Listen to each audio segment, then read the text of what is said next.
जय हिंद दोस्तों। आज का सेशन में, आज का वीडियो में आप लोग का स्वागत है। जैसे कि हम लोग senior clerk electrical department Raipur division south east central railway का डिपार्टमेंटल क्वेश्चन पेपर सॉल्व कर रहे थे, जो कि 4 सितंबर 2024 को ये एग्ज़ाम कंडक्ट हुआ था और फर्स्ट पार्ट में हम लोग 55 क्वेश्चन तक सॉल्व कर लिए थे।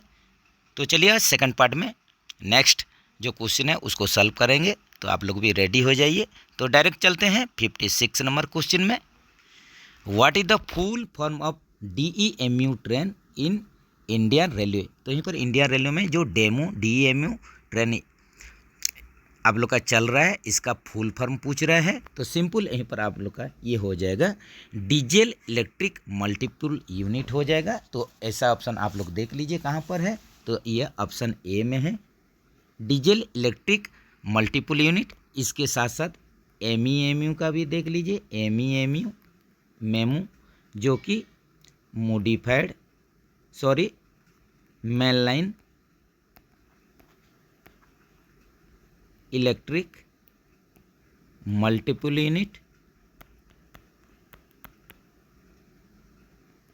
ये है MEMU मेमू का फुल फॉर्म या पूर्ण रूप। इसके साथ साथ EMU सिंपल, यहीं पर आप लोग का ये हो जाएगा इलेक्ट्रिक मल्टीपल यूनिट। तो ये भी आप लोग याद रखिए, EMU का हो जाएगा electric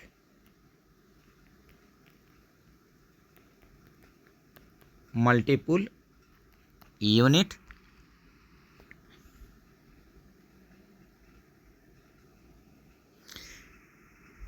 Manika Batra is player of. तो यहीं पर देखिए मनिका बत्रा जो प्लेयर हैं, कौन सा स्पोर्ट्स के साथ इनका रिलेटेड है, ये रिलेटेड है मनिका बत्रा कौन सा स्पोर्ट्स के साथ।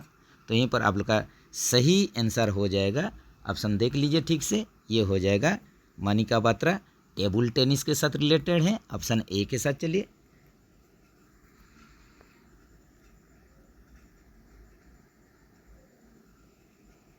Which of the following is a welfare measure for railway employees। Railway कर्मचारी के लिए कल्याणकारी उपाय में निम्नलिखित में से कौन सा है। तो यहीं पर देखिए वेलफेयर मेजर्स, कल्याणकारी उपाय क्या है रेलवे एम्प्लॉई के लिए, जो ऑप्शन आप लोग को दिया गया है provident fund, gratuity, workman compensation. तो यहीं पर देखिए प्रोविडेंट फंड, ग्रेचुटी और वर्कमैन जो कंपेंसेशन है, यहीं पर जो सभी हो जाएगा रेलवे एम्प्लॉई के लिए ये वेलफेयर मेजर से, ऑप्शन डी के साथ। चलिए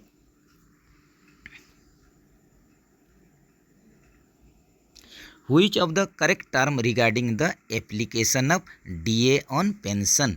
तो यहीं पर देखिए जो आप लोग का पेंशन में DA आप लोग का जो दिया जा रहा है, तो इसका आप लोग का यहीं पर फुल फॉर्म पूछ रहा है। पेंशन पर DA के आवेदन से संबंधित सही शब्द कौन सा होगा। तो यहीं पर इनडायरेक्टली आप लोग का DA का फुल फॉर्म पूछा है, तो ये क्या हो जाएगा, यहीं पर इसका सही आंसर हो जाएगा DA फॉर पेंशनर्स हो जाएगा, ये हो जाएगा DA for pensioners, option C के साथ। चलिए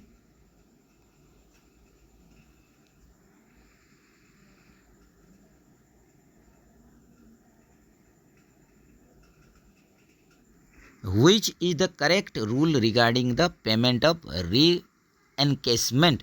तो यहीं पर देखिए आप लोग का जो लीप एनकेसमेंट के लिए ये करेक्ट रूल क्या है, यहीं पर आप लोग के लिए क्वेश्चन है। अवकाश नकदीकरण के भुगतान के संबंध में सही नियम क्या है। तो यहीं पर ये आप लोग का क्या हो जाएगा, यहीं पर इसका सही स्टेटमेंट हो जाएगा नोन ऑफ दी एबव हो जाएगा, ऑप्शन डी के साथ। चलिए जैसे कि लीप एनकेसमेंट आप लोग 60 दिन का कर सकते हैं, 60 डेज का, जो कि 6 टाइम के लिए कर पाएंगे, 6 टाइम के लिए लीप एनकेसमेंट कर पाएंगे। इसमें गैप जो है 2 इयर्स का होना चाहिए गैप, और 80 टाइम 10 दिन का 10 डेज का आप लोग लीप एनकेसमेंट कर सकते हैं।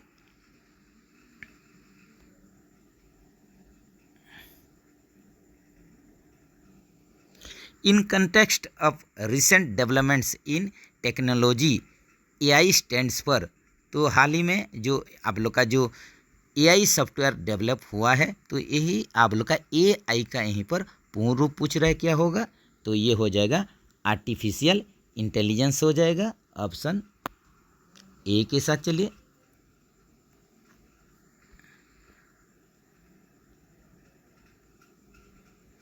For promotion to senior clerk the employee must be service for at least, senior clerk पद पर आप लोग को पदोन्नति के लिए कर्मचारी को कितने वर्षों की सेवा पूरी होना चाहिए। तो यहीं पर जैसे कि प्रमोशन होगा सीनियर क्लार्क में, तो एम्प्लॉय को, एक कर्मचारी को आप लोग का कितना साल सर्विस होना ज़रूरी है। तो एटलीस्ट आप लोग का कितना साल सर्विस होना ज़रूरी है। तो इसका सही आंसर क्या हो जाएगा, ये हो जाएगा आप लोग का एटलीस्ट आप लोग को यहीं पर 2 साल का सर्विस होना ज़रूरी है।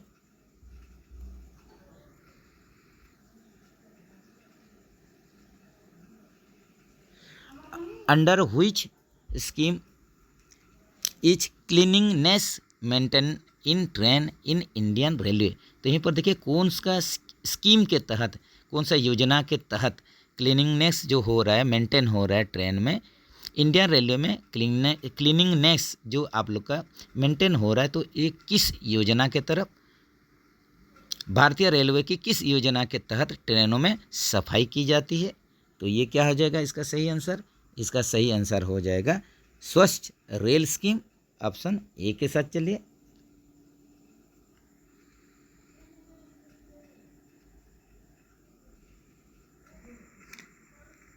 For appointment to group B post the employee must have completed days years of service. Group B पदों के लिए नियुक्ति के लिए कर्मचारी को कितने वर्षों की सेवा पूरी करनी चाहिए। तो यहाँ पर देखिए ग्रुप बी पोस्ट के लिए तो एक कर्मचारी को कितना साल इसका सर्विस कंप्लीट होना चाहिए, तब जाके ग्रुप बी पोस्ट में ये अपॉइंटमेंट हो सकते हैं, आप लोग का नियुक्ति हो सकते हैं। तो यहीं पर आप लोग का सही आंसर क्या हो जाएगा, ये हो जाएगा आप लोग का 5 साल सर्विस होना चाहिए, ऑप्शन बी के साथ चलिए।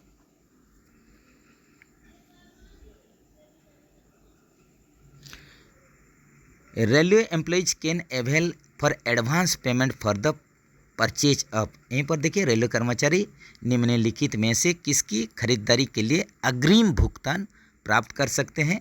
तो यहीं पर आप लोग का जो एडवांस पेमेंट होगा परचेज के लिए रेलवे एम्प्लॉय को, तो क्या क्या आप लोग का सामान के लिए एडवांस आप लोग का पेमेंट हो सकता है, क्या सामान खरीदने के लिए। तो यहीं पर देख लीजिए, ऑप्शन में चलते हैं। तो ऑप्शन में जैसे कि आप लोग देख रहे हैं कंप्यूटर, इसके लिए भी एडवांस पेमेंट हो सकता है।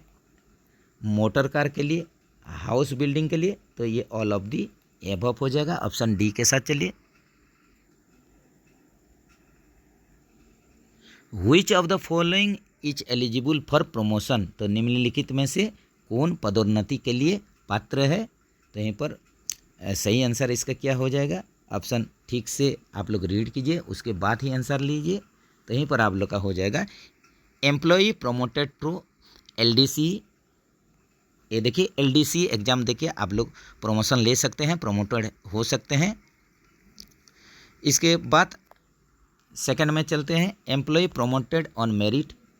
ये मेरिट के बेसिस पर आप लोग पदोन्नति ले सकते हैं, प्रमोशन हो सकता है। एम्प्लॉय प्रोमोटेड ऑन सीनियरिटी, तो यहीं पर आप लोग वरिष्ठता सीनियरिटी के आधार पर भी आप लोग का पदोन्नति हो सकता है। तो ऑल ऑफ दी एबव हो जाएगा।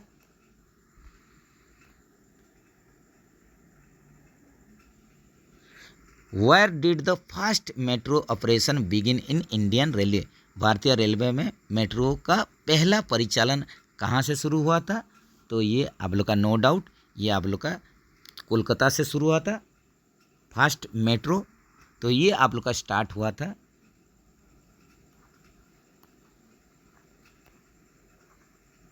24 अक्टूबर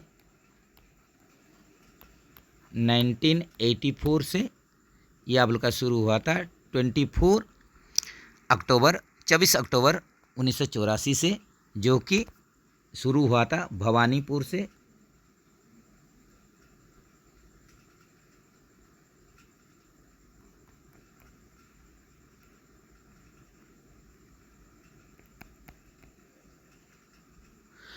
भवानीपुर से न्यू नेताजी भवन, यहीं पर देखिए आप लोग का शुरू हुआ था भवानीपुर, जो कि आप लोग का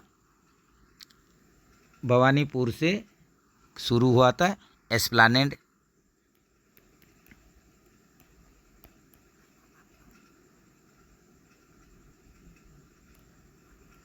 भवानीपुर से एस्प्लानेड के बीच में ये आप लोग का मेट्रो सेवा कोलकाता में 24 अक्टूबर 1984 को शुरू हुआ था। जो भवानीपुर जो कि आप लोग का न्यू नेताजी भवन, इससे आप लोग का एस्प्लानेड तक ये शुरू हुआ था।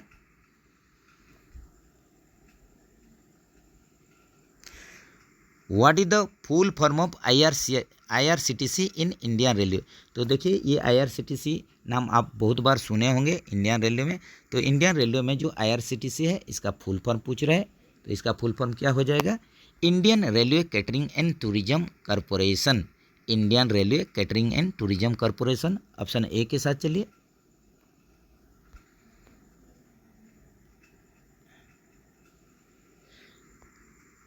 प्रेम स्टैंड्स पर, PREM, प्रेम स्टैंड्स पर, तो प्रेम का PREM का फुल फॉर्म यहीं पर पूछ रहा है, जो कि participation of railway employees in management. तो ऑप्शन यहीं पर ऑप्शन ए के साथ चलिए।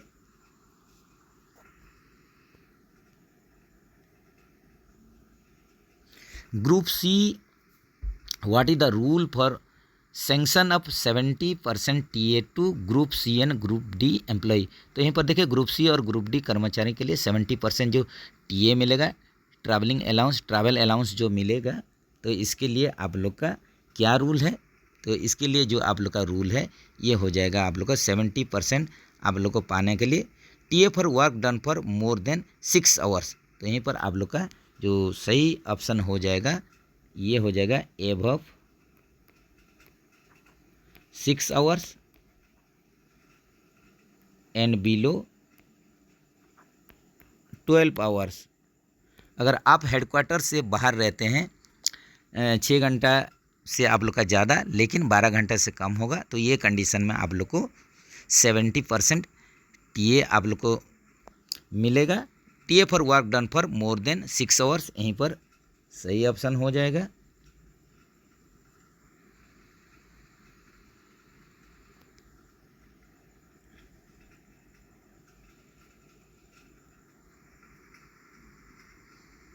What is the special feature of double decker train in Indian railway.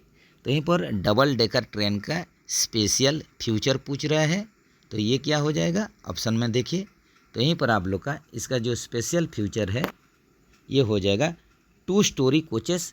तो ये आप लोग का 2 स्टोरी कोचेस हो जाएगा। आपका इसमें 2 फ्लोर मिलेगा, बॉटम फ्लोर और आप लोग का टॉप फ्लोर, इसी हिसाब से 2 फ्लोर इसमें मिलेगा, 2 स्टेयर मिलेगा या 2 story coaches.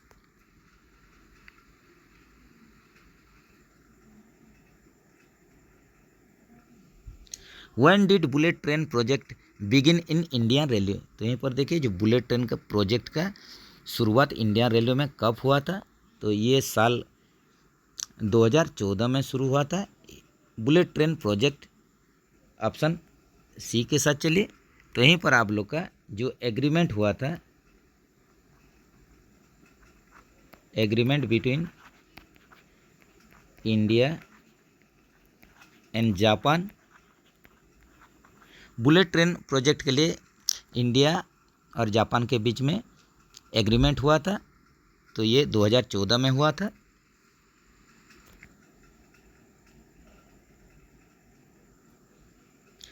Which is the correct rule regarding the service certificate for pensioners. Pensioners के लिए सेवा प्रमाण पत्र के संबंध में सही नियम क्या है? Which is the correct rule regarding the service certificate for pensioners. तो ऑप्शन पहले देख लेते हैं। यहीं पर ऑप्शन में देखिए, ठीक से रीड कीजिए। Service certificate must be issued at the time of retirement. तो यहीं पर देखिए जो सर्विस सर्टिफिकेट है वो रिटायरमेंट के समय इसको आप लोग का इसको इशू होना जरूरी है, must be issued at the time of retirement. Option A के साथ चलिए।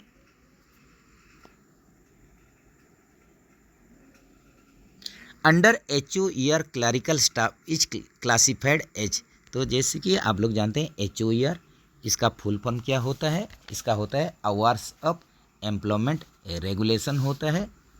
तो यहीं पर देखिए आवर्स ऑफ एम्प्लॉयमेंट जो रेगुलेशन है HOAR, इसके अनुसार 4 कैटेगरी रहते हैं, जैसे कि आप लोग का ये इंटेंसिव, कंटिन्यूस, एसेंशियल, इंटरमिटेंट और एक्सक्लूडेड, ऐसे 4 कैटेगरी है।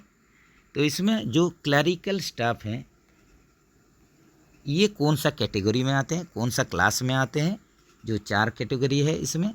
तो इसका सही आंसर क्या हो जाएगा, इसका सही आंसर हो जाएगा ये कंटिन्यूस कैटेगरी में आते हैं।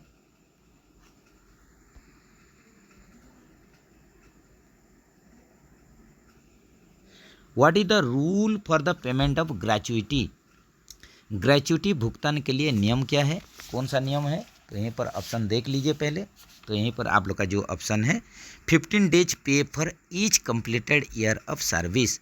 तो यहीं पर देखिए जो 15 दिन पूछ रहा है, 15 days for each completed year of service, ये आप लोग का रूल होता है जो ग्रेचुइटी का भुगतान के लिए। प्रत्येक पूर्ण वर्ष की सेवा के लिए 15 दिन का वेतन, यही रूल होता है ग्रेचुइटी के लिए। तो ऑप्शन ए के साथ चलिए।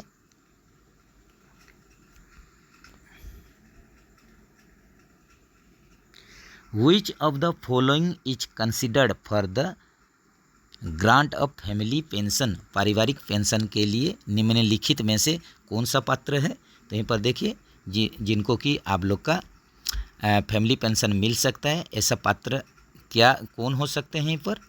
तो ये देख लीजिए ऑप्शन पहले window, unmarried daughter, divorce daughter, all the above. तो यहीं पर आप लोग का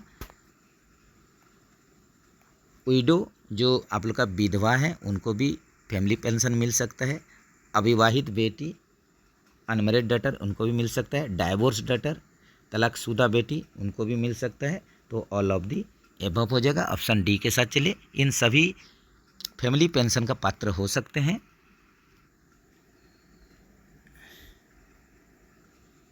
डिवीजन स्तर पर PNM का सचिव कौन है। यहीं पर देखिए this is the secretary of PNM at divisional level. तो डिविजनल लेवल पर जो सेक्रेटरी रहेंगे, जो सचिव रहेंगे PNM के लिए, परमानेंट नेगोशिएटिंग मशीनरी के लिए, तो ये हो जाएंगे सीनियर DPO साहब हो जाएंगे। तो ऑप्शन ए के साथ चलिए। अगर यहीं पर चेयरमैन पूछा होता, अध्यक्ष पूछा होता, तो चेयरमैन कौन हो जाते हैं, ये DRM साहब हो जाते हैं, divisional railway manager. Which is the correct regarding the meaning of ALP। तो यहीं पर ALP का इनडायरेक्टली फुल फॉर्म पूर्ण रूप पूछा है, जो कि असिस्टेंट लोको पायलट होता है। ऑप्शन ए के साथ चलिए।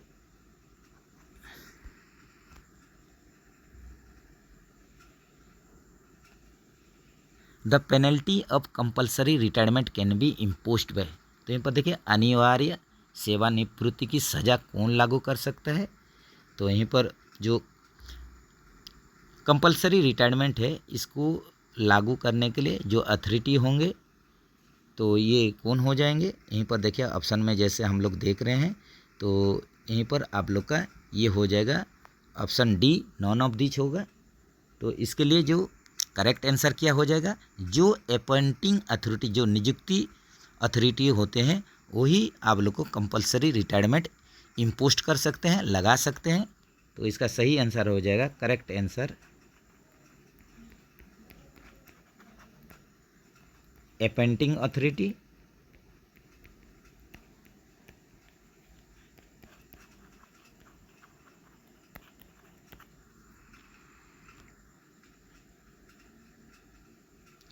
Which of the following is the duty of welfare inspector. तो यहीं पर देखिए वेलफेयर इंस्पेक्टर का कर्तव्य क्या है, उनका ड्यूटी क्या है, कार्य क्या है। तो यहीं पर आप लोग का ऑप्शन देख लीजिए पहले। तो ऑप्शन में देखेंगे तो to maintain records of service book, ये सर्विस बुक का रिकॉर्ड जो है इसको मेंटेन करेंगे, ये सही चीज़ है, सही स्टेटमेंट है। To maintain records of family members, family members का रिकॉर्ड ये मेंटेन करेंगे, ये भी करेक्ट है।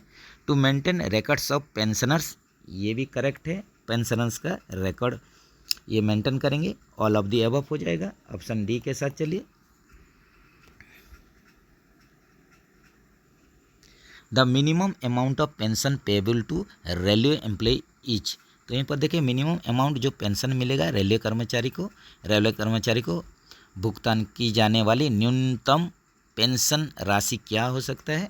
तो यहीं पर आप लोग का मिनिमम जो पेंशन अमाउंट है ये 9,000 होगा। ऑप्शन ए के साथ चलिए।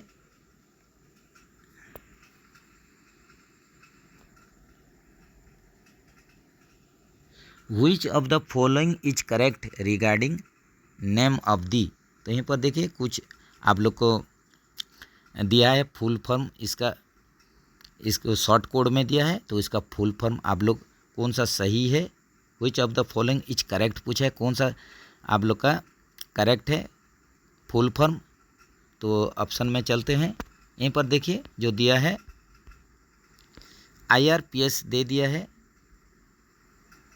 इसके साथ साथ IRTS दिया है, IRAS दिया है और LDC ये 4 दिया है। तो यहीं पर जो LDC यहीं पर जो दिया हुआ है, यहीं पर सही ऑप्शन में देखेंगे तो लिमिटेड डिपार्टमेंटल कॉम्पिटिटिव एग्जामिनेशन जो LDC है ये एकदम करेक्ट बैठ रहा है। इसका full form limited departmental competitive exam LDC, इसके माध्यम से आप लोग प्रमोशन हो सकते हैं। जैसे कि ऊपर में क्वेश्चन आया हुआ है limited departmental competitive examination LDC। इसके बाद आप लोग का जो IRAS दिया है, IRTS दिया है, IRPS दिया है, ये आप लोग का यहीं पर जो करेक्ट स्टेटमेंट होगा नहीं, करेक्ट फुल फॉर्म होगा नहीं इसका। तो ऑप्शन सॉरी फ्रेंड्स, यहीं पर आप लोग का और एक बार देखते हैं। ये आप लोग का सही ही सब कुछ बैठ रहा है लग रहा है। तो यहीं पर आप लोग का देख लेते हैं which of the following is correct regarding the name of the. तो यहीं पर आप लोग का फुल फॉर्म दिया हुआ है, शॉर्ट कोड दिया हुआ, इसका फुल फॉर्म पूछ रहे हैं, जो कि यहीं पर जो फर्स्ट स्टेटमेंट है ये तो सही है, लिमिटेड डिपार्टमेंटल कॉम्पिटिटिव एग्जाम। इसके साथ साथ IRAS का देख लीजिए, इंडियन रेलवे अकाउंट सर्विस, ये भी एकदम करेक्ट है। IRTS Indian railway traffic service, ये भी पूरा करेक्ट है। IRPS Indian railway personal service, ये भी करेक्ट है। तो ये ऑल ऑफ दिच एक ऑप्शन रहना था जो कि नहीं है। तो यहीं पर चारों का जो फुल फॉर्म है एकदम करेक्ट है। Under which ministry dose the railway protection force RPF operate in Indian railway. तो यहीं पर देखिए कौन सा मंत्रालय के अंतर्गत जो रेलवे प्रोटेक्शन फोर्स रहता है RPF रहता है वही काम कर रहा है। तो इसका सही आंसर क्या हो जाएगा, यहीं पर देखिए ये हो जाएगा मिनिस्ट्री ऑफ रेलवेज हो जाएगा। इसका सही आंसर होगा मिनिस्ट्री ऑफ रेलवेज। इसका अंडर में ही रेलवे प्रोटेक्शन फोर्स ये ऑपरेट होते हैं, ये कार्य करते हैं।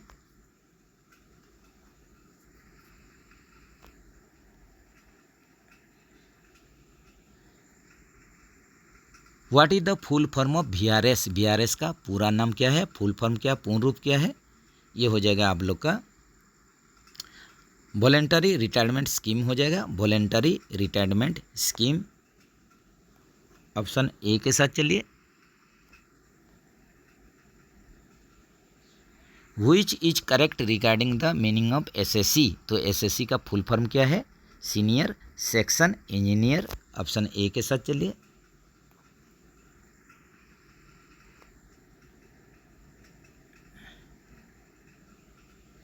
Which of the following is considered while fixing the seniority of a employee। कर्मचारी की वरिष्ठता तय करने के समय कौन सा कारक विचार में लिया जाता है। तो यहीं पर देख लीजिए जब भी सीनियरिटी फिक्स होगा ये कंडीशन में आप लोग का कौन कौन सा जो स्टेटमेंट है इसको आप लोग का लिया जाएगा, विचार में लिया जाएगा। तो यहीं पर ऑप्शन में देखते हैं date of birth, date of joining, date of promotion, date of retirement. तो इसका आप लोग का सही आंसर क्या हो जाएगा, डेट ऑफ जॉइनिंग। इसी को ही आप लोग का बेसिस पर फिक्स किया जाए, सीनियरिटी जो बनाया जाएगा एम्प्लॉयज़ का, कर्मचारी का सीनियरिटी वरिष्ठता जो बनाया जाएगा ये आप लोग का डेट ऑफ जॉइनिंग के बेसिस पर ही बनाया जाता है। तो ऑप्शन देख लीजिए, ऑप्शन बी के साथ चलिए।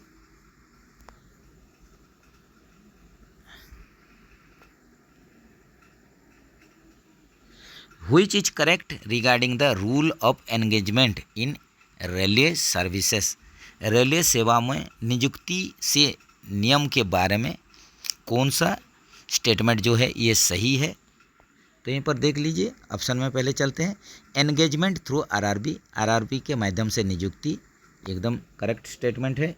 Engagement under UPSC, engagement through UPSC से भी, यूनियन पब्लिक सर्विस कमीशन से भी ये आप लोग का नियुक्ति ले सकते हैं, ये भी करेक्ट है।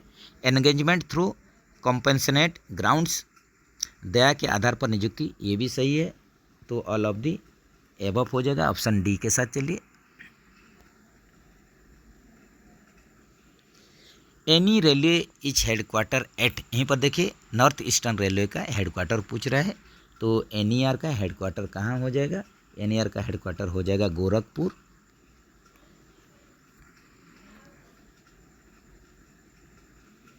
Female railway servant entitled for maternity leave पर, तो देखिए यहीं पर मातृत्व जो अवकाश होता है रेलवे कर्मचारी का, फीमेल रेलवे एम्प्लॉयज का, तो ये कितना दिन होगा? ये हो जाएगा 180 डेज।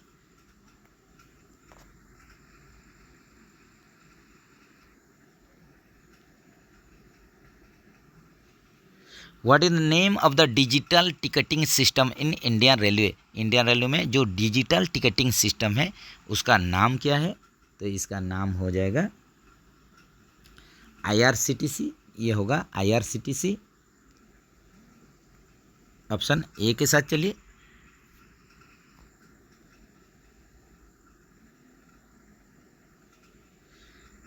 व्हाट परसेंट ऑफ पे is taken into the account for retirement benefit for running staff? Running staff के लिए सेवानिवृत्ति लाभ के लिए वेतन का कितना प्रतिशत ध्यान में रखा जाता है? तो ये इसका सही आंसर क्या हो जाएगा? इसका सही आंसर जो होगा पे प्लस 30%, ये हो जाएगा पे plus 30%।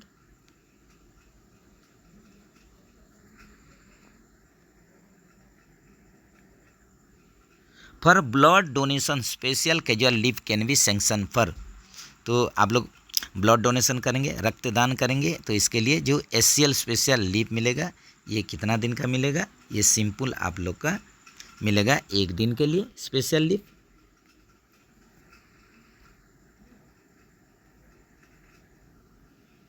Voluntary retirement during suspension can be allowed only by which authority?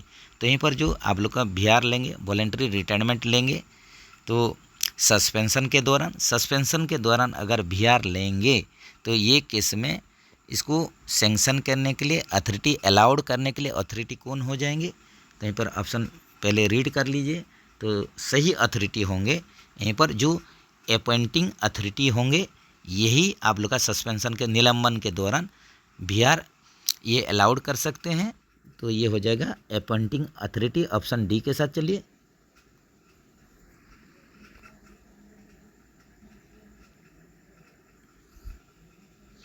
Railway servant is eligible for TADA if he goes out his headquarter, तो यहीं पर देखिए कोई भी जो रेलवे सर्वेंट है ये TADA के लिए हकदार हो जाएंगे अगर वो हेडक्वार्टर से कितना किलोमीटर ये बाहर गए हैं। तो ये क्या हो जाएगा? इसका सही आंसर हो जाएगा, ये अगर 8 किलोमीटर से ज़्यादा अगर बाहर जाते हैं तो ये TADA का हकदार हो जाएंगे। तो ऑप्शन ए के साथ चलिए।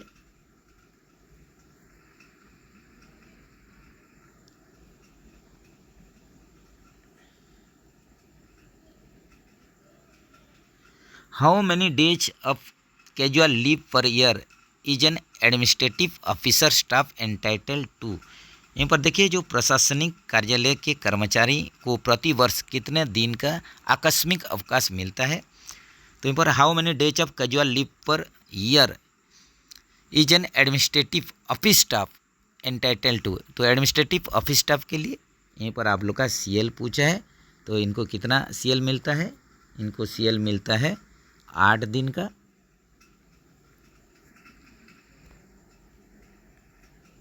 The workmen's compensation act came into force in which year? तो यहीं पर देखिए जो आप लोग का कर्मचारी प्रतिकर अधिनियम है, जो कि वर्कमैन्स कंपेंसेशन एक्ट, ये आप लोग का इंट्रोड्यूस हुआ था, ये इंट्रोड्यूस हुआ था 5 मार्च 1923 को।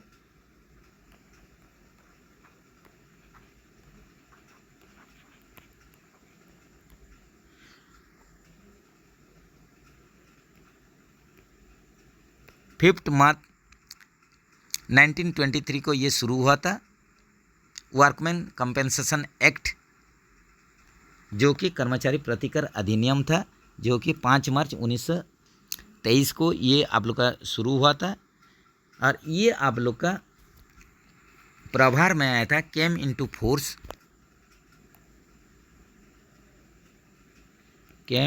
फोर्स, ये प्रभार में आया था 1 जुलाई 2024 को, 1 जुलाई 1924 को।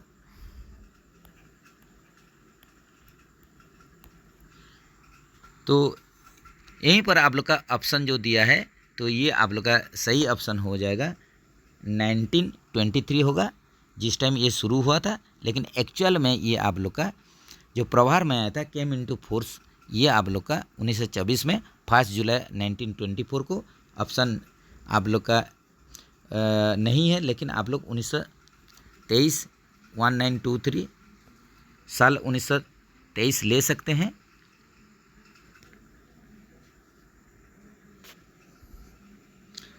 What are the provisions under the Factory Act 1948 for the employment of labor welfare officer? तो यहीं पर देखिए, जो 1948 फैक्ट्री एक्ट के तहत श्रमिक कल्याण अधिकारी की नियुक्ति के लिए प्रावधान किया गया है। तो इसमें आप लोग का ऑप्शन दिया है, ऑप्शन रीड कीजिए। कितना से ज़्यादा अगर कर्मचारी काम करते हैं तो वही आप लोग का फैक्ट्री में वेलफेयर इंस्पेक्टर का प्रोविज़न होना चाहिए। तो कोई भी आप लोग का कारखाना में 500 या 500 से ज़्यादा अगर कर्मचारी काम कर रहे हैं, वहीं पर आप लोग का अपॉइंटमेंट होना चाहिए, एम्प्लॉयमेंट होना चाहिए लेबर वेलफेयर ऑफिसर का। तो सही ऑप्शन देख लीजिए, सही ऑप्शन हो जाएगा option A, 1 labour welfare officer पर 500 एम्प्लॉयज़। तो 500 एम्प्लॉयज़ के लिए जैसे भी एक वेलफेयर ऑफिसर होना जरूरी है, एक लेबर वेलफेयर ऑफिसर होना जरूरी है। ऑप्शन ए के साथ चलिए।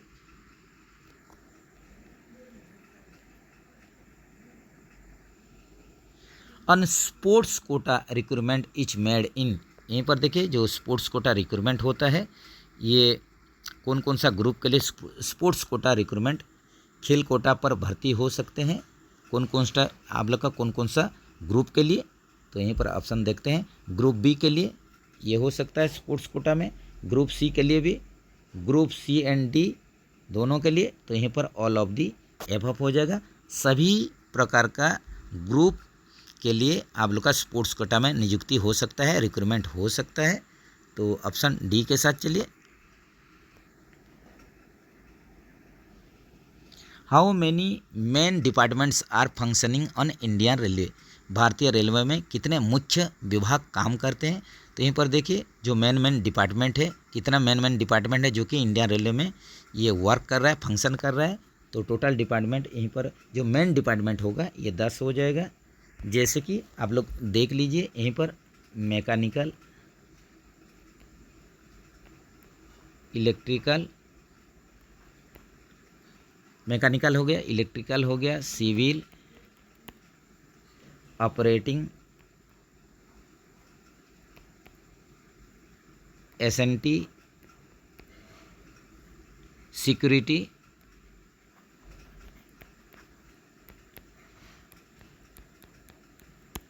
सिक्योरिटी हो गया। इसके बाद फाइनेंस,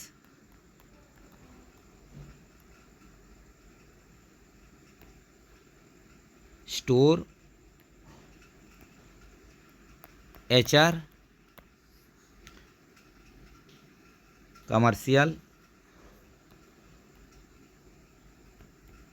ये सब मेन 10 डिपार्टमेंट है।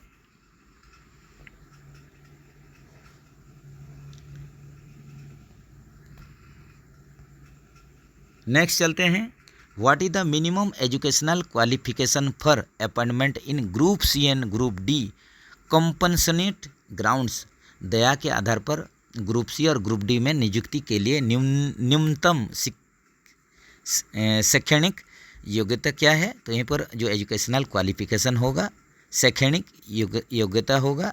तो ये आप लोग का ग्रुप सी ग्रुप डी जो कि दया के आधार पर नियुक्ति होता है ये कंडीशन के लिए, तो ये हो जाएगा 10वीं पास हो जाएगा। ऑप्शन ए के साथ चलिए, ये मिनिमम एजुकेशनल क्वालिफिकेशन है 10th पास। नेक्स्ट चलते हैं फ्रेंड्स, राजभाषा का क्वेश्चन है। मंडल राजभाषा कार्यान्वयन समिति की बैठकों का संचालन समिति सचिव के रूप में कौन करते हैं?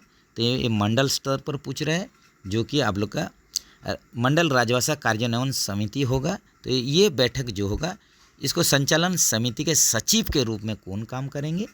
तो ये काम करेंगे जो राजभाषा अधिकारी हो जाएंगे, यही मंडल राजभाषा कार्यान्वयन समिति के ये सचिव के रूप में काम करेंगे। ऑप्शन डी के साथ चलिए। हिंदी दिवस कब मनाया जाता है? 14 सितंबर को। इसी हिसाब से वर्ल्ड हिंदी डे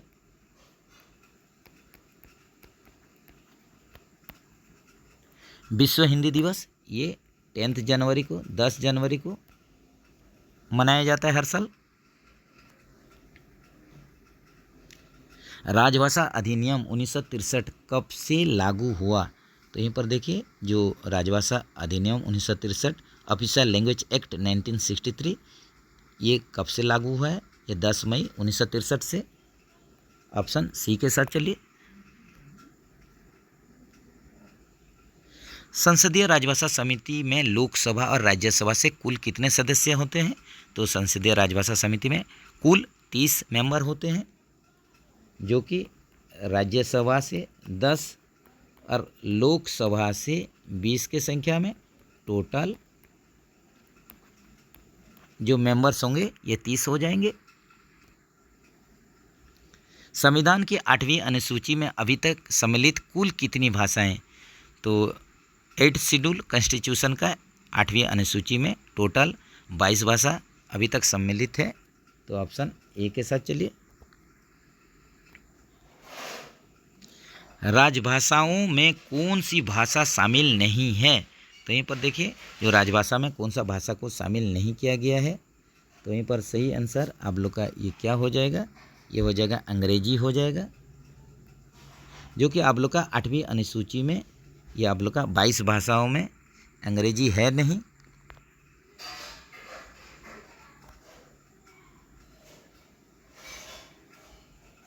राजभाषा की दृष्टि से रायपुर मंडल कौन सा क्षेत्र में बांटा गया है? तो यहीं पर देखिए, रायपुर जो है ये आप लोग का छत्तीसगढ़ में आता है, तो ये रीजियन ए में आ जाएगा, ये क क्षेत्र में आ जाएगा। तो ऑप्शन यहीं पर सी के साथ चलिए। जो रायपुर है जो कि छत्तीसगढ़ में आता है, तो ये आप लोग का क क्षेत्र में आ जाएगा। राजभाषा उपनियम 12 के अनुसार राजभाषा अधिनियम और नियमों के उपबंधों या इसके अधीन जारी निर्देशों का समुचित रूप में कार्यालयों में पालन करने व कराने की जिम्मेदारी किसकी है? और एक बार देख लेते हैं। राजभाषा उपनियम 12 के अनुसार राजभाषा अधिनियम नियमों के उपबंधों या इसके अधीन जारी निर्देशों का समुचित रूप से कार्यालयों में पालन करने व कराने के लिए जिम्मेदारी किसकी होगी? तो ये हो जाएगा इसका सही आंसर क्या हो जाएगा? ये राजभाषा अधिकारी हो जाएगा। ऑप्शन डी के साथ चलिए। रेलवे बोर्ड स्तर पर हिंदी सलाहकार समिति की बैठकों की अध्यक्षता कौन करता है? तो यहीं पर देखिए, रेलवे बोर्ड स्तर पर पूछ रहा है, जो कि हिंदी सलाहकार समिति के लिए बैठकों जो होगा, जो आप लोग का मीटिंग होगा, इसका जो चेयरमैन कौन रहेंगे, इसका अध्यक्ष कौन रहेंगे? तो यहीं पर इसका सही आंसर हो जाएगा इनमें से कोई नहीं, ऑप्शन डी। तो इसका करेक्ट आंसर क्या हो जाएगा?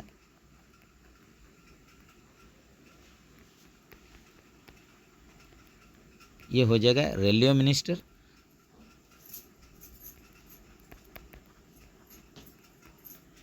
तो ये हो जाएंगे रेल मंत्री हो जाएंगे। राजभाषा के संबंध में बनाए गए राजभाषा नियम 1976 किस राज्य पर लागू नहीं होता है? तो यहीं पर देखिए जो ऑफिशियल लैंग्वेज रूल 1976 कौन सा स्टेट पर लागू नहीं होता है? तो इसका सही आंसर हो जाएगा तमिलनाडु हो जाएगा। तो यहीं पर ऑप्शन सी के साथ चलिए। तो चलिए फ्रेंड्स, यहीं पर जो सीनियर क्लर्क का डिपार्टमेंटल एग्ज़ाम हुआ था जो कि रायपुर डिवीज़न के लिए साउथ ईस्ट सेंट्रल रेलवे का, तो यहीं पर इसका जो क्वेश्चन डिस्कस हो रहा था यहीं पर ख़त्म हो रहा है। फिर से आप लोग के सामने हाजिर होंगे एक दूसरा वीडियो में, कोई एक दूसरा डिवीज़न का पेपर लेके। तब तक के लिए आप लोग बढ़िया से प्रैक्टिस कीजिए, प्रिपरेशन कीजिए। जय हिंद दोस्तों।